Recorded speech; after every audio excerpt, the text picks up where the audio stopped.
What up, weebs and weeblets? I'm Zach. And I'm Shawn. And welcome to Two Lowkey Weebs. So, today, we are doing Summer Seasonals Part 3. Yeah. So, the Trash Man didn't make it this week because of the Japanese election. Yeah. So, in Japan, apparently, the election stream where anime does. What a world they live in. I wonder if it's just every channel. Do you think they... it's entirely possible, but I was also thinking maybe that they do the election coverage, but it's anime. That would be beautiful. You ignorant bitch. But yeah, no, that would be beautiful. Last time I called you ignorant, how'd that work out though, right? Right. So maybe that does happen. So first and foremost, I decided to drop Shy Hero. I don't have time to read a sub like that. If it gets dubbed, I'll probably pick it up. But I'm good. But I, in response to the comment we got... After your blasphemous takedown? Yes, after I was appropriately taken down, I sat down to at least watch the first episode, and I did. And I would just like to say that I was correct. It is absolute trash. No, I'm kidding. It's perfectly fine. It's a little trashy. My girlfriend... See, and I think that's the perfect way to put it. It's a little trashy, but, like, it's all right. My girlfriend had some thoughts on it because she watched it with me. Yeah. She mostly was reacting to two of the assassin princesses' chests, and they're like, they can't run like that. They'd fall flat on their face. Boobs don't work that way. That's her biggest critique of the show was, boobs don't work that way. Valid one, but like, it's anime, you know? And then she went back to sleep. she just woke up to see some titty jiggle. And then she was like, is this a porn? No. All right. I'm out. So, Shy Hero, we're both out. If somebody wants us to talk more about it, I will. And just let us know in the comments. Gachiakuta, it's out because it's out of our control. They didn't come, but we did anyway. So let's move on to Dandadan. I did have something to say about Gachiakuta because I did catch up on it because I didn't watch the second episode, which is all that's out now. Yeah. But I have one thing to say, two parts. I love how they make people look unhinged when they're really unhinged. It looks even better in the manga. I still haven't read it yet, but I really love just how they look in the manga. The anime is great, but just like check out the artwork. It's awesome. And the second part of that is I hate how they do the trash piece. I agree with that. It sucked me out of it. Yeah, like that style of CGI. Yeah. It just it kind of fights with the overall vibe of everything else. It looks like a slightly better version of the CGI that's in Princess Mononoke, which came out like 30 years ago to me. When's there CGI in Princess Mononoke? Like the big monster. Is it really? It has been like 20 years since I saw Princess Mononoke. I really need to rewatch it. It's been like coming up a lot to me lately. That's all I could think of it because it kind of sucked me out of it. But that's fair. Other than that, it's been dope. It didn't take me out of it because I was so invested in his name is Engine, and like in the last episode I said it's like something like energy. So Engine is energy, but it's not engine like a car engine. It's ENGJIN. So I was just like, I'm a stupid bastard, but that's hearing's cool. Difficult. I think it's reading is the problem. Okay. But I do agree with you that it just isn't great. It didn't take me out of it because I was so interested in an engine fighting with an umbrella. But on to Dandadan. Yeah. Dandadan has been going hard. After the most recent episode, I still stand by. Same statement I've made for every episode is no notes. But I think I think it's about as perfect as a shonen I've seen in a long time. That's the best way to put it. It's as perfect of a shonen as I have been looking for in a while. Yeah, it's everything I've wanted out of a shonen, and I also love that it's just consistently bright and colorful. But that's been and that's one of my favorite things about the series because you can actually like look back and quote me saying. I don't think I'm looking forward to a Dandadan adaptation because I just don't see how they could do it justice. And I love being wrong. I was so wrong because with Dandadan, the manga, it's dark, gritty. There's a lot of line work that really sells that. And to make up for that, they just went hard on the color. And it's fucking beautiful. Everything Jiji does as the evil eye is fantastic. When... I really love in this episode, there's a scene, and I didn't mention this earlier. I should mention this every episode. We're spoiling episodes threes for all of the series we talk about. Yeah. So when the episode starts with Jiji and Evil Eye and Okarun fighting, and so they end up running away. And Okarun's like, Momo, I got to get you out of here. And she's like, what about me? What about you? And he's like, just throw a rope down or something. It'll be fine. So he pushes her up on a couch. He lays on his back, kicks her up on a couch. And just launches her into the air. I like how much it shows how different Okarun's personality is when he's shapeshifted, because she's like, wait, I'm not ready. He's just like fucking goes for it. And I feel like normal Okarun wouldn't be like have that vibe. He'd be like, okay, I'll wait. But he fucking goes for it. Yeah. Sends her up. It's time to go. And so she ends up getting up there, and then Jiji and Okarun fight more. And there's so many little touches, because I like that while they're fighting, and then Evil Eye decides, hey, I'm done with you, and then seals him in a house, which is like the house that he's been sealed in. Which I thought was a fantastic. It's a really nice touch. I think that's how it was in the manga. Yeah. And then he comes in and starts fucking up Okarun, and Okarun's like, nah, dog. And they really address this later in the series, how Okarun just doesn't know how to fight. So how he fights is he just puts his two fists together and just barrages him into the roof of his own building that he built. And he does it 20 times, 3 times for each time he offended Okarun. The first time was for hitting Momo, the second was for hurting Jiji, and the third was because he pissed him off. Yes. But it's just like, he just fucks him up, knocks him out, so Gigi's cool again, he's unconscious, and Gigi's Jiji again, he's not Evil Eye. And then Momo's up top, and Momo is just a genius. I don't know. She's like, Okarun's like, find a rope to send down to us. She starts tearing up curtains. Like, hurry, tying this together. And then she throws it down, and it's nothing. Incredibly too short. But then she's worried about the worm, and she remembers when Jiji talks about how worms, when it rains, come out and then end up frying in the sun. And this worm is weak to sunlight. So she's like, oh, I'll just get the worm out. And just sets the house on fire. It's just like, when in doubt, she arsoned it out.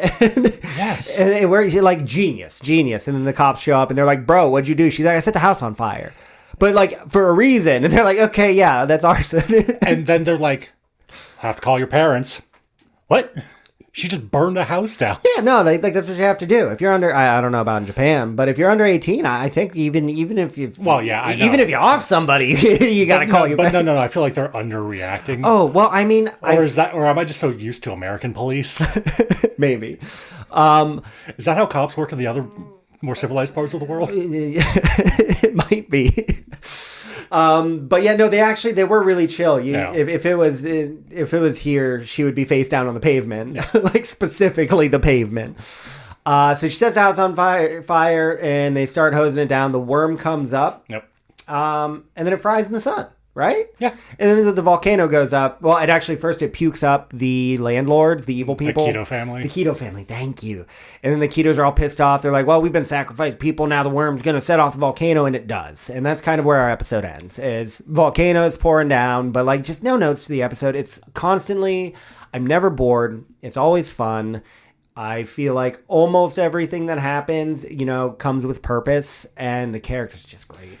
Because I watched all 3 episodes out this morning before we recorded this, I was fortunate enough to listen to the dub, which I hadn't done ever before. The dub's not bad. I know, and I like hearing Momo at the end saying, I don't have time for you jerk-offs. I do. I think that a lot of the localization with Momo is good, because... Don't hold me to this, but I know with like localization, it's just you also need to translate, like doing a direct translation for something like a character who's a Gyaru. Gyaru. Thank you. I'm sorry. A Gyaru is, like they're using a lot of slang, and some of that slang just doesn't translate well or doesn't translate right. So using lines like jerk off or you have to translate the idea, not the word. And correct me if I'm just an ignorant ass, but I think that's kind of how that plays out. Or even with what was I watching? Dress Up Darling. They use the sub. They use the word peak, which I imagine isn't a phrase that translates, but like the fact that they use peak, I was like, I don't know if I hate her like that, but but it's there. Or stan. They use stan as well, and so it's just like, stan. Yeah, right. Just an interesting thing that I really need to learn more about, just for talking points. But Dandadan. No notes. One more thing. This is my first time encountering the opening and the closing for the second season. The closing's so good. I am probably in the minority on this, but I prefer the second opening to the first opening. Oh, you're a dumb bitch. But it is really good, so like I don't hate on you for it. I feel like it's so good though, right? Yes. Just everything about it. It just and I feel like with this opening, it's kind of like a slow build. And I really love at the end of this opening, because I feel like the art style changes briefly, and it feels like something right out of Studio Trigger, and it's really cool. Why do you like it so much? Well, I just like it. I just vibe with it. It's fun. I feel like Dandadan, for as long as it runs, is going to be like Bleach in the sense that all of the openings and closings are fucking bangers. Watch them spite you with the next one. It's just going to be fucking ass. I hope they do. Give me something to be angry about. Right? I think I like this opening because it kind of vibes, this ending, because it kind of vibes with me like the first ending of JJK. Yeah, same feel, like right? The shopping montage. Yeah. Well, it's not necessarily shopping. It's not, but it's got that feel. It's just make sure you watch the opening and ending for all of them. At least They're once. all good. You gotta give them at least once. You really do. On to something that's not as good. Clevatass. I would drop it if it wasn't dubbed. It's something I can watch while I do other things. The biggest thing that keeps me from watching more series is that I don't have time to sit down and read something that's subtitled. Clevatass, it just keeps like first episode, I was into it. I'm like, this is kind of cool. I'm enjoying it. It's a fun idea. Second episode, they really took me out of it because like they couldn't even emotionally invest me. And then the third episode, it's just kind of more of the same. Like they introduced this character and she's literally just a cow for like that's literally how they treat her. She's just a cow. She gives babies milk. They made it weirder than they needed to. And then they just like, it's not guaranteed that she's dead, but they kind of just like, did they just unceremoniously had her eaten alive because she talked about wanting to escape? And I feel like the story's like trying to, set you up for how cruel the world can be, but it just doesn't. And maybe it's a me problem, but it is not resonating at all. And like, I'm gonna be talking about Bunny Girl Senpai, and like for something to not resonate with me, I mean, like I felt really uplifted or moved from the like just non. I mean, it's impactful, but like what I'm saying is, I'm the target for the emotional stuff. Like I'm the guy, and for it to fall that flat on me, which it's happened before. Like Akame got killed. Anytime I see someone say that's sad, I laugh because like it's just people dying is sad. I get that, and I can resonate with that. But when I'm watching something and I just don't care about this character, and then you're trying to make me sadder about them. Like, but why? Why do I care at all? And that's just kind of what I get from Clevatass. Is it's just like they're good at giving me an ending that makes me want to at least see what happens next. But outside of that, for like the bulk of the run in there, the first 15, 18 minutes, you're like, I don't. Yeah, pretty much. Like I get the first couple minutes, I see what happens, and then I just don't care. And then they're like, but we got you. Like you did, you piece of shit. All right, I guess I'll be back next week. But overall, like I'm really just. Cool idea, but I'm thoroughly unimpressed, and I hope they can bring it back. But also, I just don't think it's my kind of show. Yeah, so no shame if it is for you, but like, it just didn't resonate with you. Okay, so up next we are moving to the more rom-com zone with a little bit more mellow. Santa Girl Senpai. So we didn't talk about this last week. So, no, we didn't because we're stupid. It was last week's episode, and this might just be reading comprehension, but I had a bit of trouble following it. It just, it kind of left me rewinding a few times.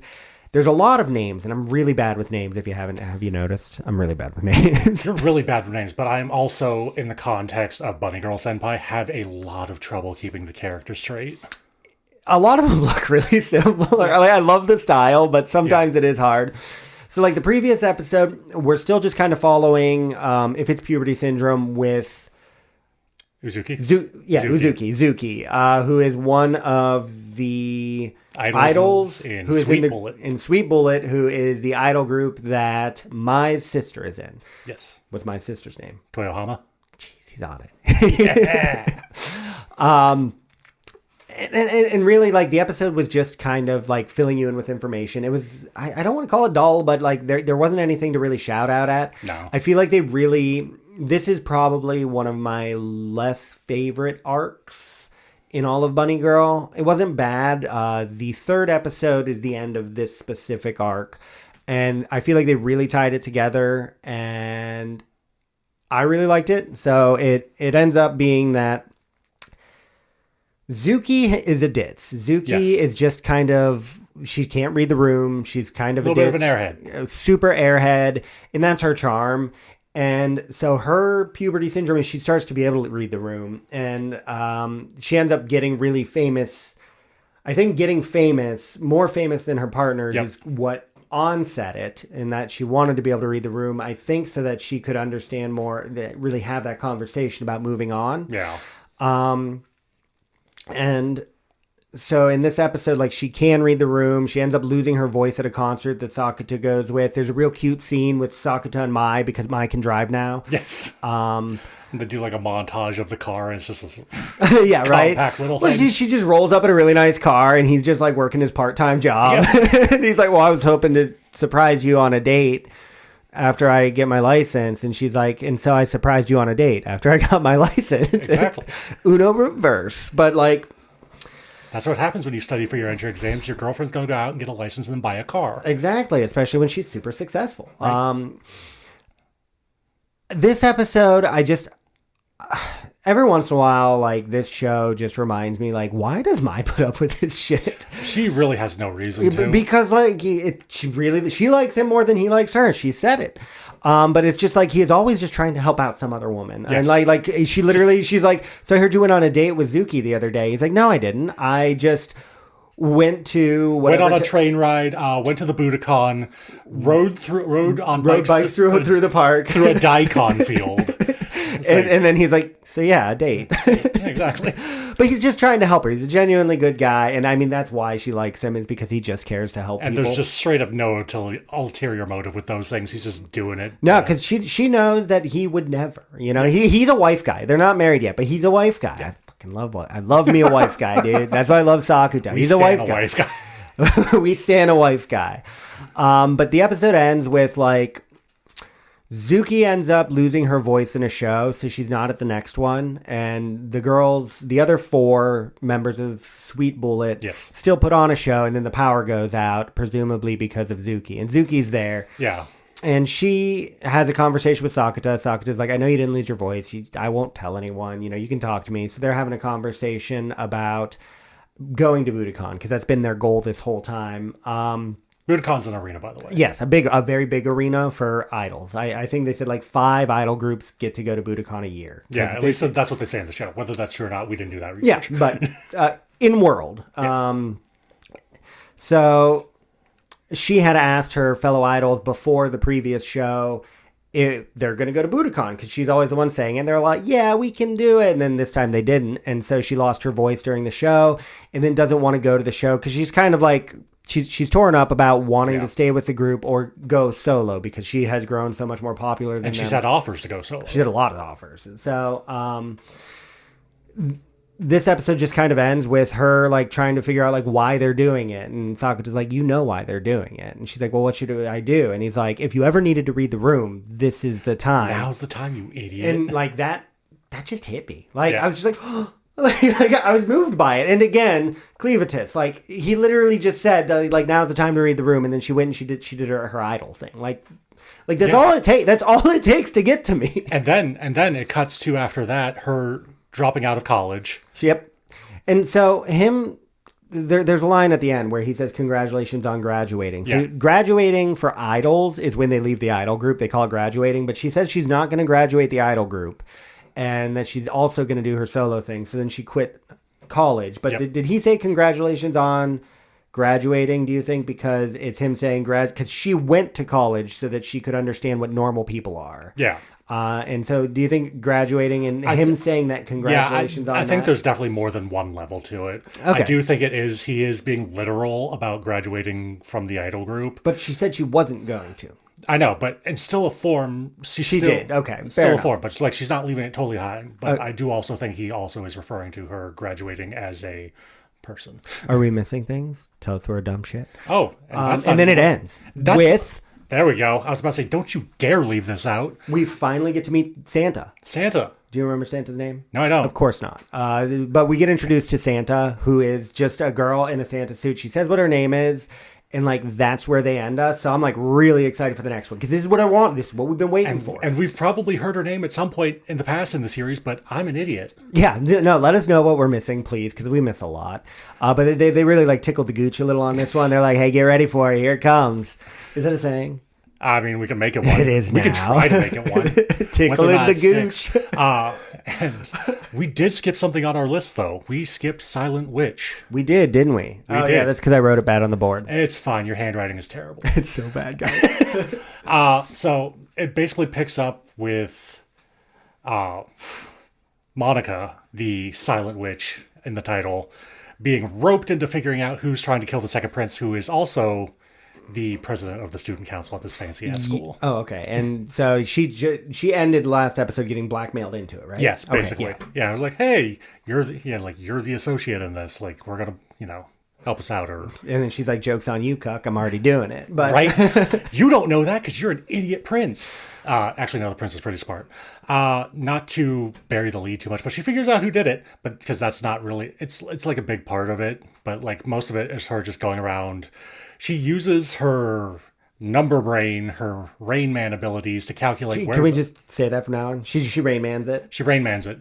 She figures out where the flower pot came from that almost killed the prince that she rejected with her magic by calculating in her head what balcony the flower pot must have came from, and then she just looks in the book to see who booked the room. Okay. Is it like a really thought out, because I haven't seen this one, is it like a really thought out thing? Like, does it play out like Death Note, or does it just do the thing from the Hangover meme where Zach Galifianakis doing numbers in his head? She's like, I got it. The calculations are like the Zach Galifianakis thing. Okay, I'm kind of about that. But her figuring stuff out, she's like book smart. She's not people smart. Okay, yeah. But she's like investigating the room where it happened, and like the balcony's really high, the ledge is really high, and there's an overturned flower pot, and then she gets up to look over the balcony, and her gloves get dirty, and she puts all the things together in her head. Yeah, Galifianakis moment. All yeah, right, I'm about it though. I really need to pick this up. But I'm more interested in the interactions between the characters. Yeah, usually that's me too. The Nouveau Riche girl that did her hair in the second okay, episode. Yeah, her like first real friend. Yes. They try to go up the stairs, but they encounter the mean girls of the school, basically. And Nouveau Riche girl like instigates a fight, and head mean girl Rachel McAdams, I guess. I'm bad with names. I'm so bad with names. I even told everyone we'd do better this time. I know. I'll start taking notes. I didn't either. I'll start taking notes on names. But Monica, or Silent Witch, gets knocked down a flight of stairs. Okay. And basically, the second in command of the student council sees this, and like Monica says, "Hey, nothing happened here. I just fell down the stairs because I'm an idiot." Okay, so she's an idiot and a coward. Right? Yeah. So she just like winds Where's your numbers now, bitch? Right. She does cast a spell to make the fall easier on her, but that's okay. So neither here nor there. And then she turns into the student council's treasurer. Which I feel like that's right, because the treasure is always where the main character goes. Right, like always. I swear to God. When she reveals like who did this, who the culprit is. Oh yeah. The accounting reports just like happen to be on the desk, and like that number's wrong, that number's wrong, that number's wrong, that number's wrong. So it makes sense. And the student council vice president is the one who did it, and now he has to train her and all that stuff. Interspersed with him, I am doing this all out of order. You're fine. But he blacks out. Like something happens to him, and he blacks out, and he just comes to in a different part of the school. So something's going on with him, and I think he might be mind control. Yeah, he's being controlled, is my guess. And whoever's controlling him is the actual bad guy of the show, or at least this season. That's my speculation. Probably true. That seems pretty trackable. But yeah, so like she solves an attempted assassination that I couldn't care less about. But I'm here for her learning how to be a treasurer. That's fair. I really like shit like that. Like that usually goes pretty good for me. Like I don't know. Let's take this really powerful person, just make them do some basic bitch also, work. for some reason, the vice president of the student council, the guy that's teaching her how to be a treasurer, is emanating mana for some reason, and she doesn't know why. Okay. She's not sure if he knows that he's Maybe doing mind control shit. That's also a possibility in my head. Either way, I'm having fun with it, even if I can't remember any names, and I'm doing everything disjointed like a goddamn Quentin Tarantino film. So you still recommend watching it then? Yes, I'm in. I'm fully in. Then next up, you still recommending Dress Up Darling? Absolutely. This time I did watch it. You did watch it? I'm doing a little bit of my job. This episode it starts with boobs. It starts with boobs because you can equip them. You can equip them, and they equip them on Gojo, and it's kind of a funny scene because they just put fake boobs on Gojo, and he gets really, really embarrassed when Marin starts playing him like the drums. And she's like, "What? You've got such big boobs. What are they? G-cup?" Like he would actually know. Yeah, so he's just really, really shy about it, and it just goes more into the male cosplayer, and like the male cosplayer is just like really shy about it and really kind of embarrassed that he's a guy. Yeah, and everyone he runs into. And again, this show really like feeds into the fact that like these people are here for the fandom. They care about you because they care about the fandom. Yes. They don't care about whatever's wrong with you, and it's about support in a fandom, which I don't know how many fandoms are actually like that, but I like the idea. We like the idea. I also really enjoyed that his family is supportive of him too. Yeah, cross-dressing. Well, and I think it's weird because of how he reacts to Gojo. Yeah. Because you would think that he's used to getting pushback, but like when Gojo's like, "Well, I have some very serious questions about you since you're a man cosplaying as a woman. What do you do with your makeup?" It's like, I know about putting man's makeup on a girl, but I don't know about putting girl's makeup on a man. And it's really, I love when Gojo goes hyper-focused because he's a character that's usually very, very shy. And then all of a sudden he goes full Marin. Like he doesn't understand boundaries when he's really interested in something. He's got that hyperfixation. Like he forgets everything, completely where he is, completely what's going on. And that hyperfixation, it just feeds so much into how fun of a character he is. I said I watched it, but I think I only got halfway through. And then something happened. Oh, my kid woke up. Your kid woke up. And then I forgot to go back. So what happens in the second half? I saw when they were doing the stand line. A bunch of girls see him, and he's like, "Well, do you still want to take a picture with me, even though I'm a dude?" And they're like, "Oh my God, I love this." Yeah, no, that's basically the culmination that it turns into like this big photo shoot thing, and like you see photos being taken and like people posing and having fun together, and that really was the point of it because it's about together, right? It ends the arc for this particular side character that comes in, because did you get to the part where he talks about having a girlfriend? No, I didn't. yeah he was talking about like, because he's small, like people didn't really see him as a guy, or at least that's what he was thinking. And it does show some clips of people reacting to him like he's not a real guy. But we really internalize that. We internalize things like that. But a girl asks him out in college, and they're going out, and she comes over one day and then sees his closet full of dresses and feminine clothing, and she's like, "You have another woman living with you, calling him a two-timer and all that stuff." Yeah. Like, "No, those are mine." And then she calls him weird, and then Gojo has like a PTSD flashback from like when he was a kid called weird for liking. Exactly. So they like, Gojo's like, "I get this guy now. I understand it. I feel it." And Gojo's feeling really bad for him because this girl's like, "You gotta get rid of the clothes. That's weird. It's gross. It's stupid. Be a real guy." And then it comes back to the present. Back to the future. Comes back to the present where our Amane-san, the cosplayer that Gojo and Marin are talking to, are like, "So I dumped my girlfriend." And he's laughing about it. Because that's heavy, Doc. Back to the Future reference, sorry. It took me too long to get there. It wasn't witty. Shame. But no, that's all, and that's awesome. And that's how you gotta be, dude. And I mean, I fully support it. Like, if someone... There are times when you're just not a good match, and if someone doesn't like support your shit, like, don't support them. Like, right. And then, they do the whole photo thing. Everyone's taking photos together and having fun, and they eventually, you see Marin and Gojo say goodbye to this guy, and he's out of his cosplay, and he's like walking away to the train, they're waving by, and Marin's like, "He is so hot." everybody's got a type, right? Yeah. No, it's the series is still going great. To go with openings, the opening of this is really fun. I love it. It's a really fun opening, and if you don't fuck with this kind of stuff, just watch the opening. It's fun. It's interactive. It reminds me of season 1 where Marin's trying to find Gojo and she's running around just screaming Gojo. It's like that without the screaming Gojo. Yeah, definitely. So yeah, no, they're still going strong on Dress Up Darling, and Art direction still peak. art direction still peak. Sorry, that big sigh was. So now we're on to We Like to Leave on a Heavy Note with Takopi. So Takopi episode 3. Soul crushing. I'm still loving Per it. usual. And Me too. I just I'm trying to think of even what to say. So if you've been watching Takopi, or if you've been watching, us talk about Takopi, You should know that this is it's a heavy series, but it's also very much not a heavy series. The opening really tells you the story of what Takopi wants to happen, and that doesn't happen. Nope. So the previous episode ends with Takopi killing Marina. Yeah. Sorry, we just got off of Dress Up Darling. Yeah, well, and then freaking YouTube Shorts, people always play that Mariana song, and I hate that. But so I'm like, Mariana. So Marina, Takopi kills Marina, and now they're like, oh, well, now what do we do? So the boy that I don't think we've mentioned, but there's a boy who's kind of interested in Kuze.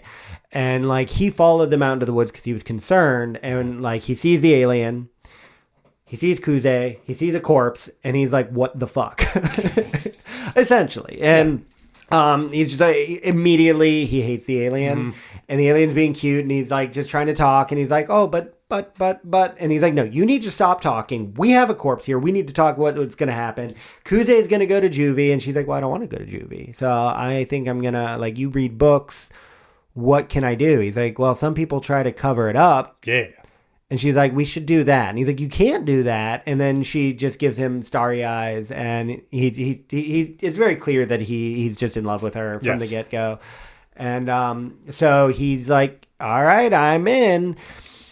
I like his character a lot because I kind of figured he would be interested in aliens. He's just got that vibe. And he just hates Takopi. He's got that Okarun vibe. He does. And it's just, he very clearly hates Takopi.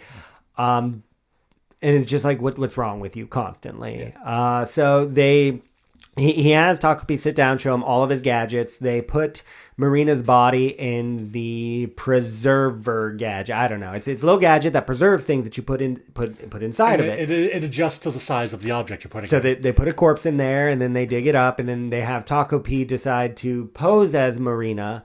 And so that's the new Marina. So then they're not going to look for the corpse of someone who's alive, right? Yeah. So this episode, it really bounces, as with all the episodes, but it really bounces back and forth in tone from hey, everyone's happy, we're playing, you get to see Kuze kind of living a normal life, the three of them all hang out, they're all having fun. Meanwhile, it's just it's almost got that tone after Kuze praises Takopi. Yeah. And Takopi's digging a grave cheerfully. She is just on cloud 9 digging a grave. And then meanwhile, Kuze is having a great time because her bully's dead. Takopi's having a great time because Takopi got praised and made Kuze smile. Yep. And then, do you know the young man's name? Something like Nauta. Is it? No. We're going to call him Glasses. I'm sorry. Glasses. So Glasses is our tether to the real world. Yes. So as he's interacting with things, he is very aware of what's going on. And the other two are just completely clueless. And so a lot of the episode just kind of feels like hijinks. Yeah. And at least compared to all the other. It's also kind of showing Kuze's descent because Glasses is kind of talking about his brother and that he's jealous of his brother. Yep. And you get a little bit of his backstory, and he's talking about how his brother has it all. And every child in this series is abused because they show this after the fact, but Glasses, if he doesn't get 100%, he doesn't get fed or he doesn't get food as a treat or something like that. But there's still food being put in front of a child and then taken away. Yeah. And that specifically pancakes. Specifically pancakes. That's never okay. Yeah. especially when his only fault is not getting 100%. I think he's doing well. I didn't see the scores on the test, but I think he's doing well. He's just not acing it like his brother. He's getting like 90, 95s, and his brother always got 100. And so he's really jealous of his brother, and he's like, my brother just needs to go to school. He doesn't need this part-time job, but his brother seems like a legit dude. He's working a part-time job so he can buy a ring for him and his girlfriend because he wants to earn that money, you know? But the kid doesn't get that because he's a fourth grader. And so he wants to steal the ring, and he's just jealous. And so Kuze is just like, just take the ring. The kid's like, that's stealing. That's bad. She's like, I know you can do it. And then he's just... like hard eyes. Literal hard eyes. And I think it's also... I think it's not only that. It's that he is getting the affection that he's not getting elsewhere. It's someone saying, you can do this, and not you're a failure. Or why aren't you doing this? Yes. And so every child in this series is tragic. There are so many bad parents in this town. And then Kuze is pushing him to do worse things. Yes. And because she's like, oh, well, this might fix it. But why would it fix it? Like, because if he doesn't have the ring anymore, then he'll quit his part-time job. It's all backwards, but so is she. And I'm not blaming her, but she's just kind of falling. Yeah. I feel like hitting a descent here. And just kind of her... character arc? I was going to say her moral compass is just... It's a little confused. Yeah, no, definitely. And so towards the end of the episode, throughout the episode, you've got Takopi pretending to be Marina and what their home life is like. And it's very abusive. And the mom and dad are constantly fighting. The dad throws something at one point. He's very, my money. You're doing things with my money. He throws something and hits who he thinks is Marina and is like, oh, it's fine. She's fine. Yeah. And the mom's upset about it. And there's clearly the parents are using the child as a like tool for each other. He's like, oh, you should come live with me. Or the mom's like, but you're always on my side. And then the dad says, you should come live with me. Takopi thinks, oh, dad lives in Tokyo. All dads live in Tokyo because the goal right now is to get Chappie because Chappie is totally alive and is totally living with Kuze's dad in Tokyo. Totally. And so Takopi's like, oh, I'll go live with dad and then we can get to Tokyo sooner because that's the eventual goal is to get to Tokyo. And that night the mom is like, where's my daughter? You're not my daughter. You're not on my side. Stop saying P because Takopi keeps slipping up and has a vocal tick where she says P, where it, they, she, they. She's she as Marina. So she keeps saying P at the end of her sentences. The mom just starts slapping the shit out of her. She's like, where's my daughter? Give my daughter back. Stop this. It's unladylike.